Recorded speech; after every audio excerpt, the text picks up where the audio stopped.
Très cher internaute, gros bisous bipai bozo mina banda kunabino ngai MK cours de grand kande na ebsakabino lelo na yeli bino makambo ya coronavirus. Coronavirus kande na ebsaki bino e pandinde mabota e bominde makambo na kati ya Congo. Congo eningani. Bato ba oke misala te bazo bimate bazo kima nini coronavirus. Alors, ngai le kwa molobeli na bino MK na lala na nga pongiti. Donc, nous avons mieux placé pour nous faire une vraie info. Il y a un hôpital. Pour nous avons une information. Il y a Libanda. On a tel micro baladeur. Non. Une mission à l'hôpital.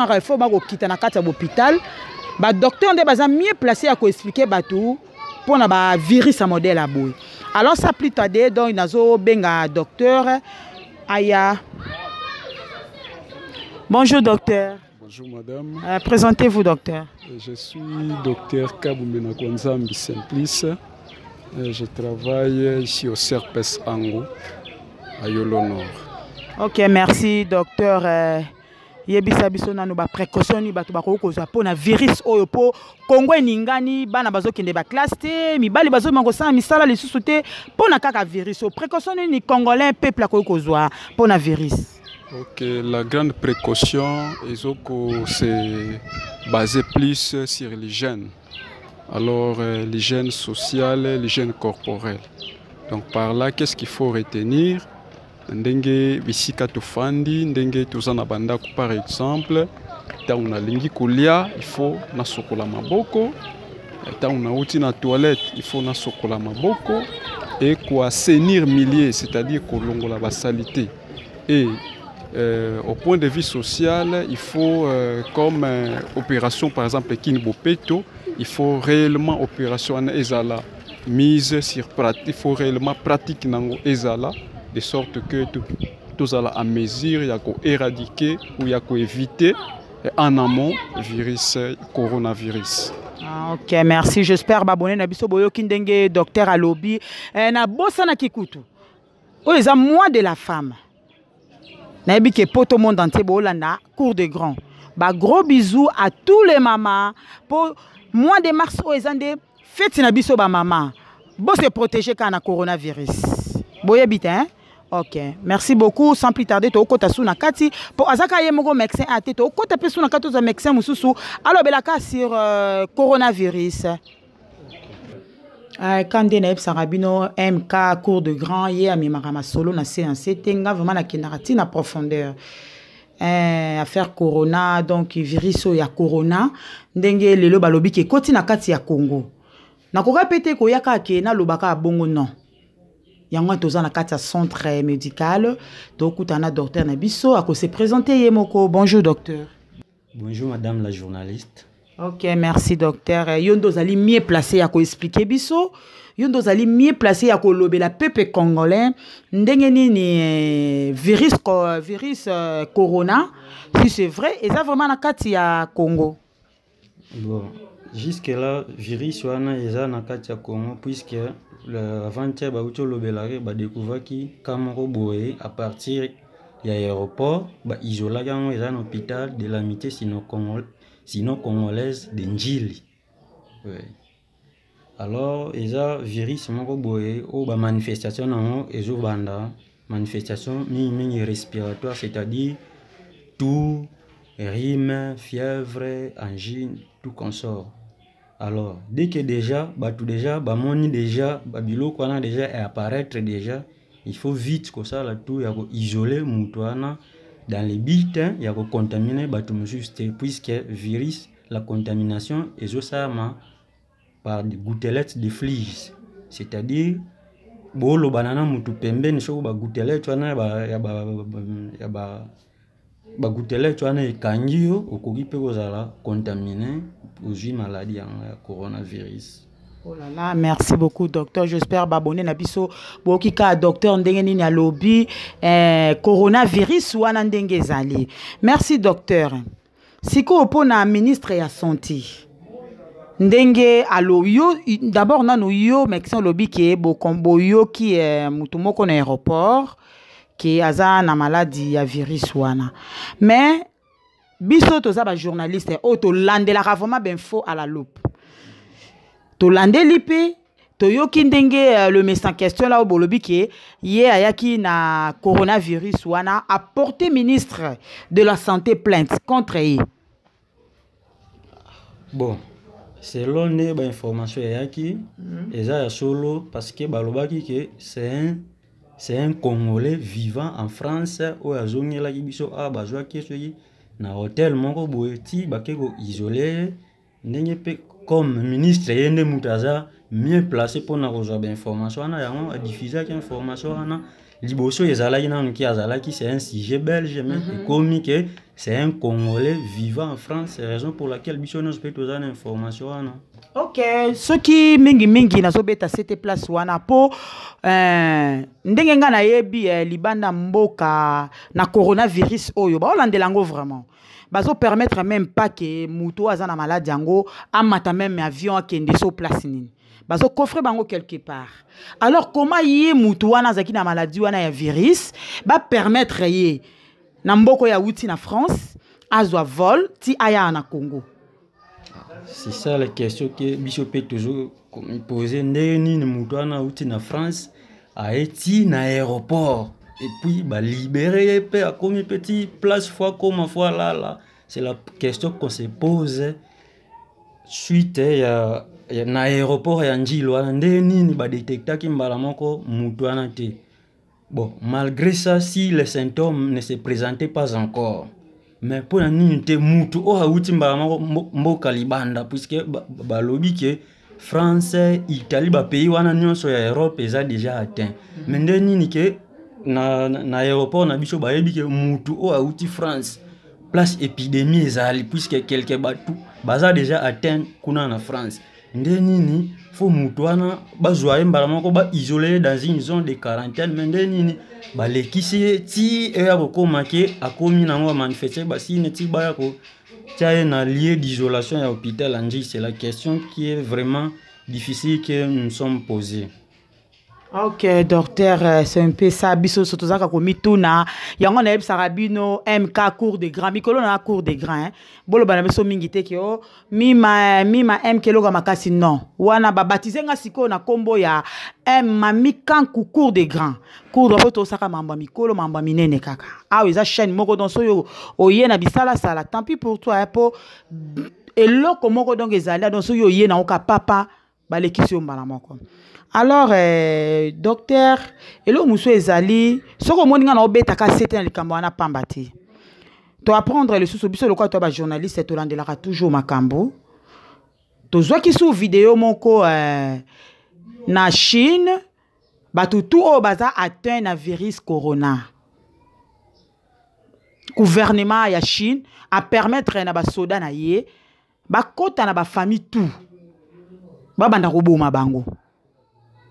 Ça m'étonne. Kota la kenon gouvernement andima baboma batu bongo. Bien sûr, les maladies moko eza contagieuse, eza vraiment mabe makasi. Mais si ko soki lelo ndenge bazo boma batu wana. So peut-être tozaki papa na mama toza atteint na virus wana. Lelo ba yeba bominga papa na mabana na peut-être bazana ba âge moko non ya miki. Lobi na ba kotika la ba orphelin. Non, les loko moko ba ça les a bien té.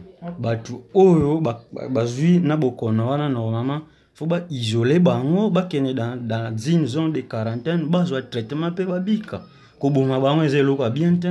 C'est pas bon pour na ko boma batu wana. Bon siko soki batu nyonso siko ya Chine bazui bokono ba ko boma bango nyonso ba tika na population té. C'est ça. Les loko bien té.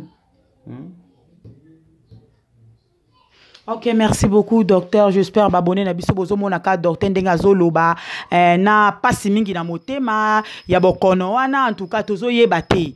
Ce que za bokono moko diabolique ou bien comment.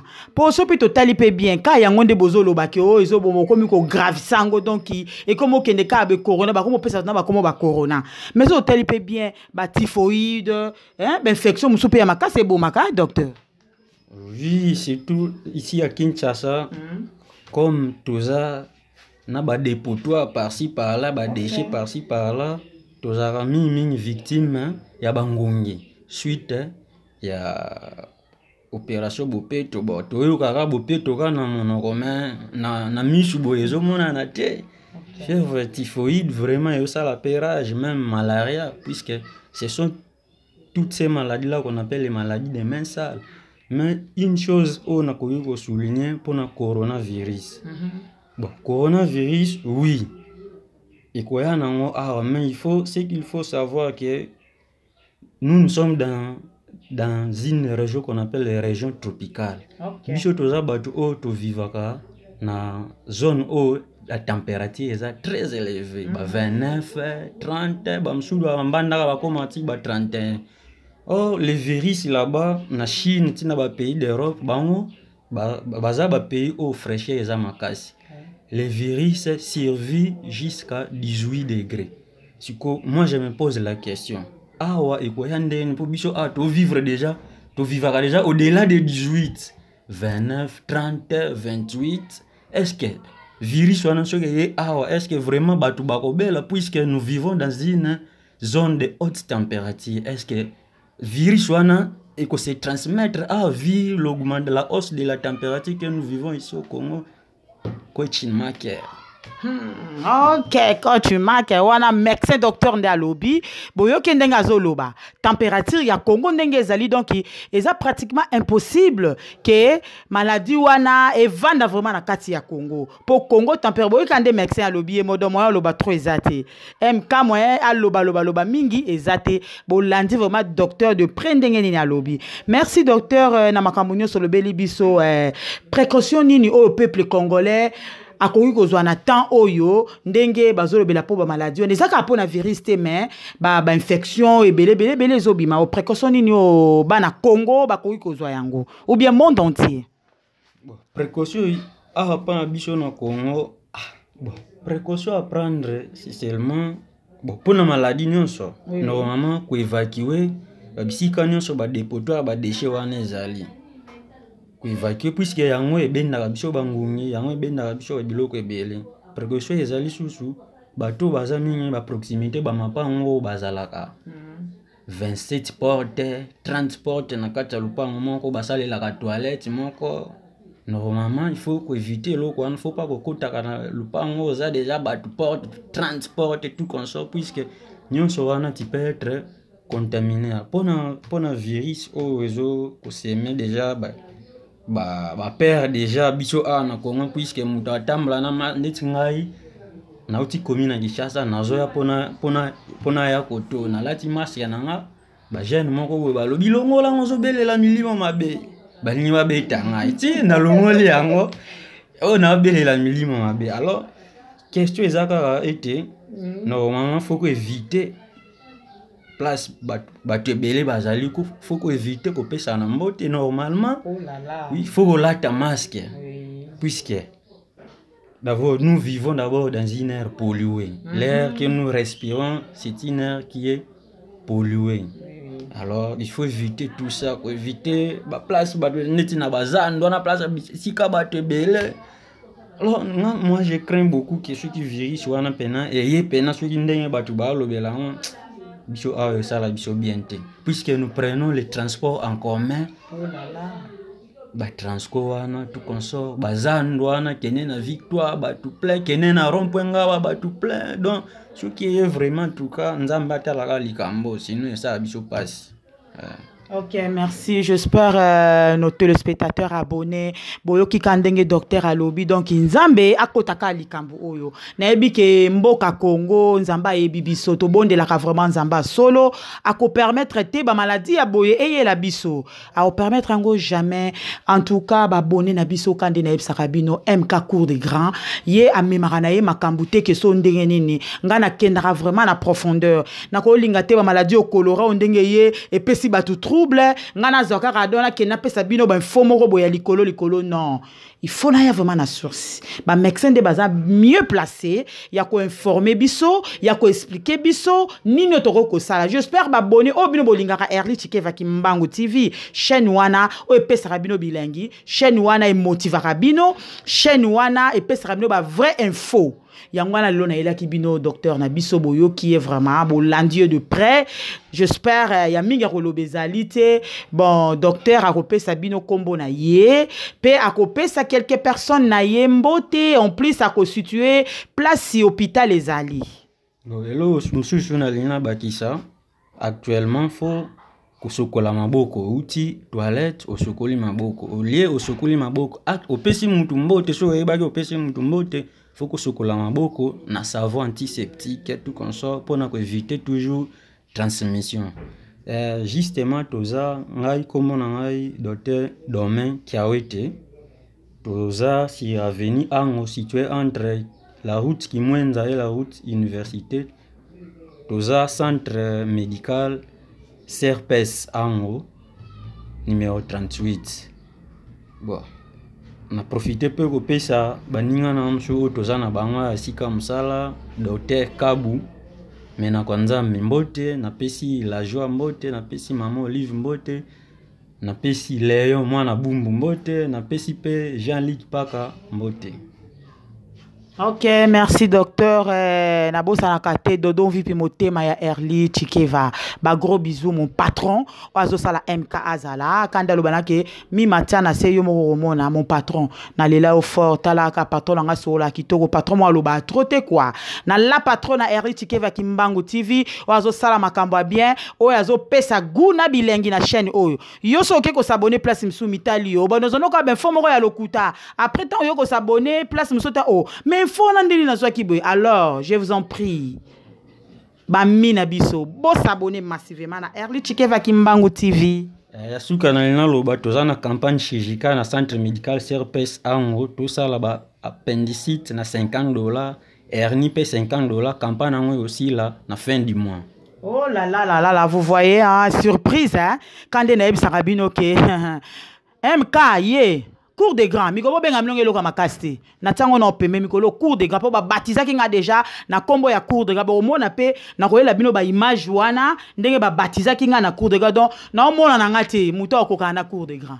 Pe na omona na ngate chano ekoka na cours des grands. Bon comprendre hein boyebi ke MK ya lobaka ya solo na kosaka te. Donc tunga na lobaka ya solo ba na poto boyo kite hein. Tam solo bia ekuna na poto ba opérer so na combien. So poza na ndeko no moko pe na kine o abeli noko tinda mo boyeboy ya yakanika na onga ba pesi na ango ba pesi bino déjà adresse vraie adresse. Et si hôpital ezali nga mona zo mona ndenge ni musele zo salama ki tokona elengi. Donc ils savent vous mentir ba gros bisous ka bipa ibozwami o ezali chaîne na bino elengi. Bye, à la prochaine émission. Ah, bandeko nangai kande na yebisaka bino bandeko. Eza participer mawa kota la corona ndenge ningisi Congo, ndenge lingisi peuple congolais. Donc mutu tout azaya ko bouger. J'espère bozo mona quartier za moi ko ningana, moi quelques personnes kaka ande bazo meka moi ko bima, ba lukata moi lipa yo ebika Congo soko lukite o liati. Alors, j'espère bo moni ndenge ni nazui ba médecin. Ndeni ba pesi bino ba précaution ni boko kozala nango pour que bo atteindre virus ya corona te. Bo éviter pe ko kota na bandako ezali ba 40 personnes ou 50 personnes. Bo éviter yango MK lo bakana ye. Nga na pese la kaka. So yoki ndo zui makame. So bono pe ko yoka mitali yo j'espère beaucoup que ba médecin ba lobby na ko la pongi te kande na bisaka bino ke ngai MK cours de grand naza mieux placé. Ya osé la bino be mission lengi boy. Be mission boy ko édifier bino. Alors ya mingi akoloba te. La patronne Erli Chikeva Kimbangu TV. Ba gros bisous bipa yo zwami. Mon patron Dodo Vipi. Natiena c'est mon patron. Le roi Galiano, l'homme du parole. Ba gros bisous bisiko zali. Patricia. Natiena c'est. Patricia Chikeva, ba gros bisous bisika ozali. Sans plus tarder. Bye. À la prochaine émission. Quand on est binote, chaîne yo. Chaîne eko kana nango eza nango te. Pona mona nango te pe tika la roza nango te. Cours des grands yango kaka. So botie tembe tracteur ezali bokeba. Otie tembe tracteur de buka biloko na biyo nyonso tu wana. Bo s'abonner massivement na Erli Chikeva Kimbangu TV ndo rozo elenga boy.